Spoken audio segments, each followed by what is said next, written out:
दोस्तों, एक समय की बात है कि भगवान श्री कृष्ण और देवी सत्यभामा दोनों एक साथ में बैठे हुए थे। तभी देवी सत्यभामा जी ने भगवान श्री कृष्ण से पूछा कि प्रभु, आज मेरे मन में बड़े ही विचित्र प्रश्न चल रहे हैं।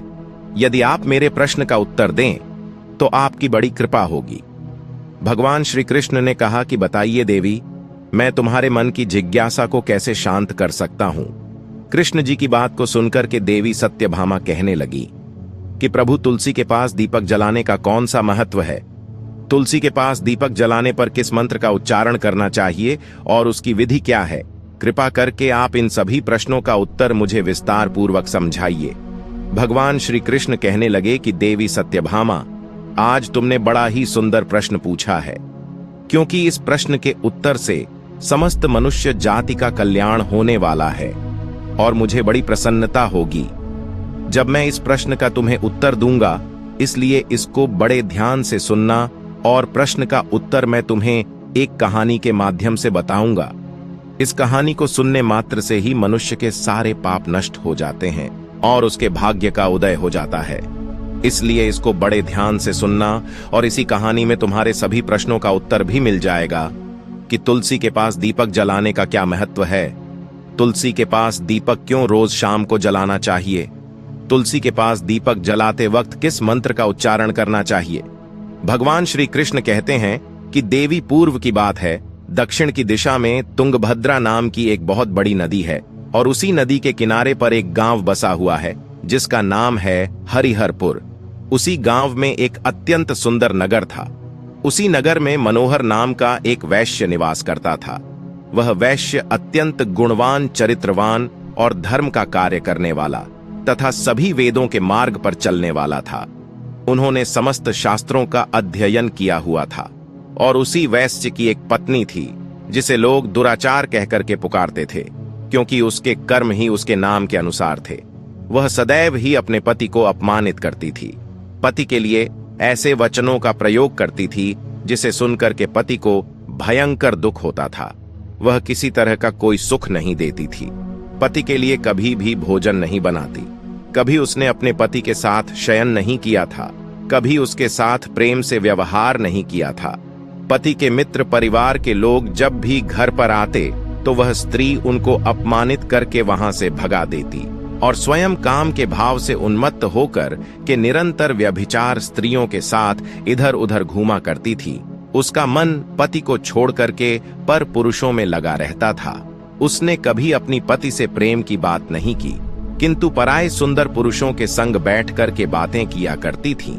पराये पुरुषों को मोहित करने के लिए हमेशा सज धज करके वह गांव में घूमने के लिए निकल जाया करती थी।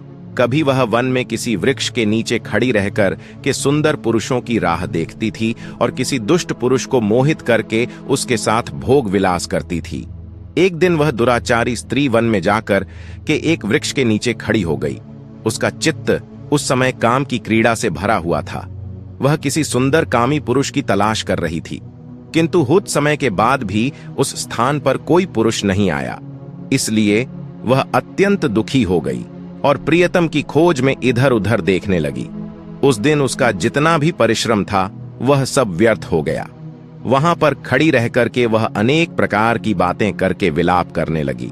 हाय, आज तो इस मार्ग से कोई भी सुंदर पुरुष नहीं आया।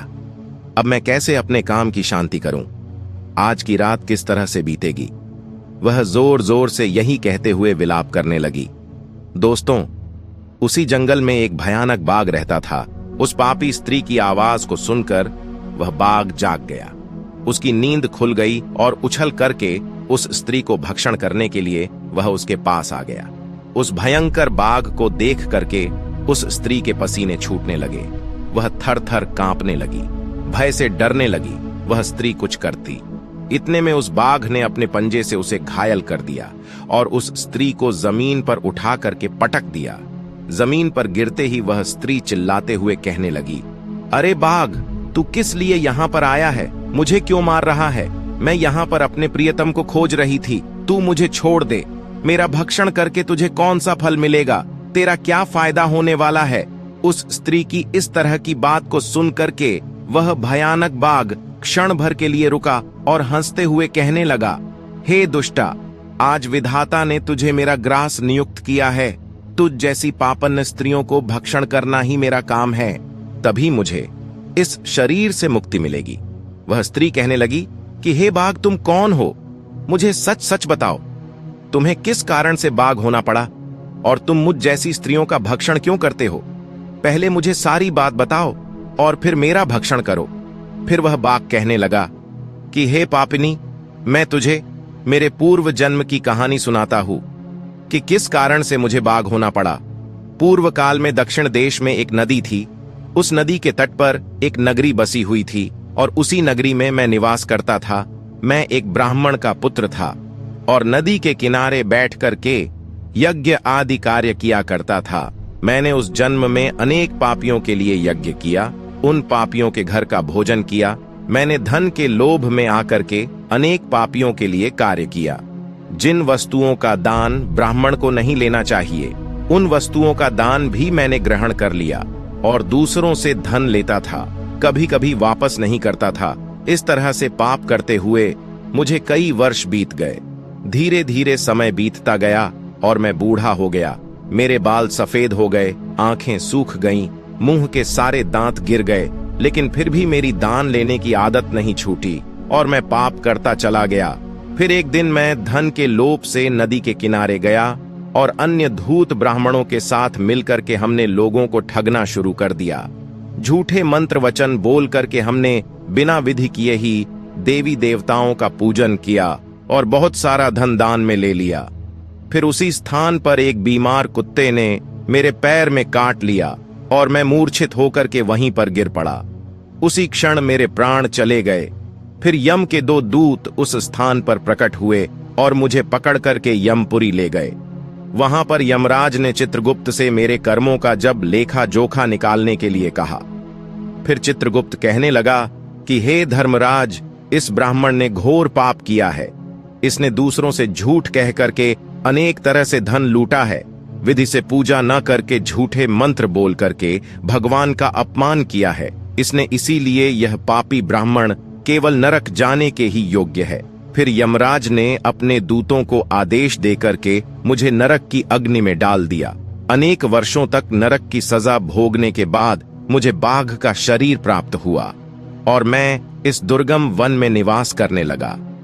मैं अपने पूर्व जन्म के पापों को याद करके कभी महात्मा, साधु पुरुष, सती स्त्रियों का भक्षण नहीं करता हूं। मैं केवल पापी, दुराचारी तथा कुलटा स्त्रियों का ही भक्षण करता हूं ताकि मुझे इस पाप से मुक्ति मिल सके।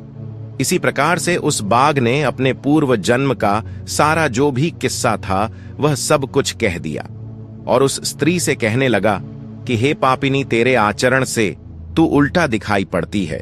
अपने पति को छोड़ करके तू इस वन में अन्य पुरुष के साथ भोग विलास करने के लिए आई है, इसीलिए आज तू मेरा ग्रास अवश्य बनेगी। इतना कहकर के उस बाघ ने अपने तीक्ष्ण नाखून से उस पापी स्त्री के टुकड़े टुकड़े करके उसे खा लिया। फिर उस स्थान पर यम के 2 दूत प्रकट हुए और उस पापिनी स्त्री को उठा करके यमपुरी में ले गए।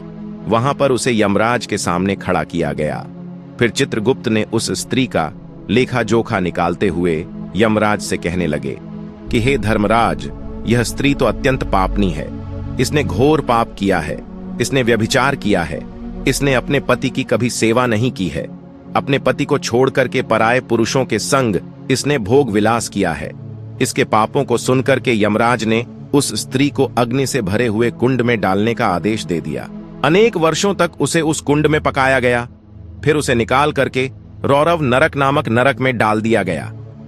इस प्रकार से उसे अनेक साल तक अलग अलग नरकों में डाला गया और नरकों में से डालने के बाद वह महापापिनी स्त्री पुनः पृथ्वी लोक पर आकर के चंडाल के रूप में उत्पन्न हुई। चंडाल के घर में जन्म लेकर के वह फिर से अनेक तरह के पाप करने लगी, विचार करने लगी, अनेक पापी पुरुषों के संग विहार करने लगी। फिर कुछ समय के बाद पूर्व जन्म के पाप के कारण उसे कोढ़ का रोग हो गया और वह भयानक पीड़ा सहन करने लगी।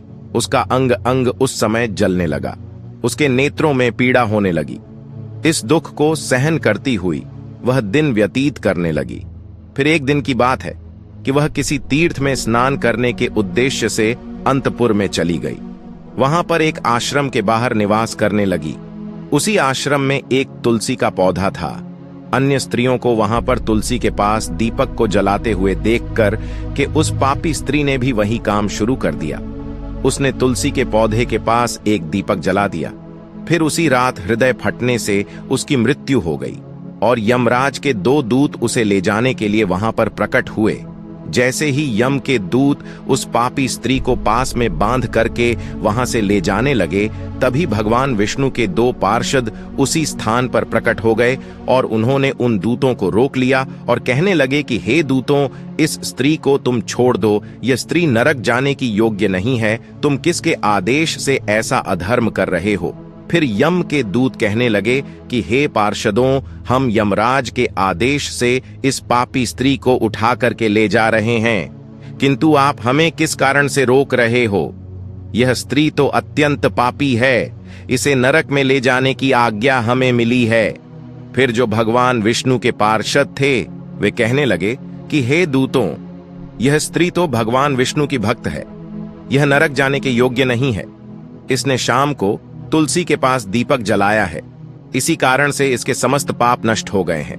इसीलिए अब वह नरक जाने की योग्य नहीं है, यह स्वर्ग जाने की अधिकारी बन चुकी है। पार्षदों की बात को सुन करके उन यमदूतों ने उस स्त्री को उसी स्थान पर छोड़ दिया और यमलोक लौट गए। वहां जाकर के उन्होंने यमराज को जो भी किस्सा था वह सारा वृतांत कह सुनाया। फिर भगवान विष्णु के पार्षद उस स्त्री को दिव्य विमान में बिठा करके स्वर्ग लोक में ले गए। भगवान श्री कृष्ण कहने लगे कि हे देवी सत्यभामा, इस प्रकार से तुलसी के पास केवल एक बार दीपक जलाने मात्र से ही मनुष्य के सभी पाप नष्ट हो जाते हैं। जो नर को नित्य शाम को तुलसी के पास दीपक जलाती है वह सौभाग्यशाली बनती है और उसके पूर्व जन्म के सभी पाप नष्ट हो जाते हैं। उसे सुख समृद्धि की प्राप्ति होती है। रोज तुलसी के पास दीपक जलाते समय इस मंत्र का उच्चारण करना चाहिए।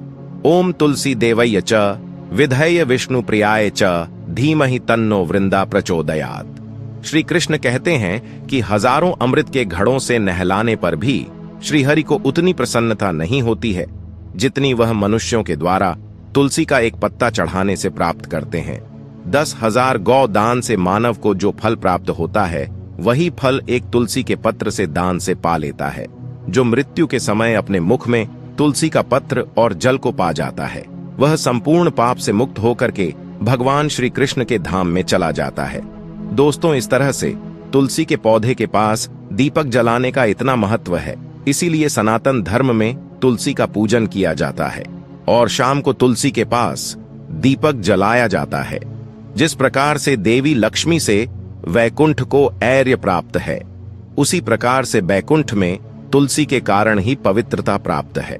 पृथ्वी लोक पर जिस स्थान पर भी तुलसी का पौधा होगा उस स्थान पर कभी बुराई का वास नहीं हो सकता। वहां किसी तरह की कोई नेगेटिव एनर्जी नहीं आ सकती। वहां पर हमेशा सकारात्मक वातावरण रहता है। ऐसा स्थान सबसे पवित्र होता है। इसी कारण से हमें घर में तुलसी का पौधा अवश्य लगाना चाहिए। इस तरह से भगवान श्री कृष्ण ने सत्यभामा को तुलसी के पास दीपक जलाने का जो भी महत्व है वह बताया। दोस्तों, यह कथा आपको कैसी लगी है एक प्यारा सा कमेंट करके जरूर बताना। और यदि वीडियो आपको पसंद आया है तो वीडियो को लाइक करके चैनल को सब्सक्राइब करने की भी कृपा करना। जय श्री कृष्णा। राधे राधे।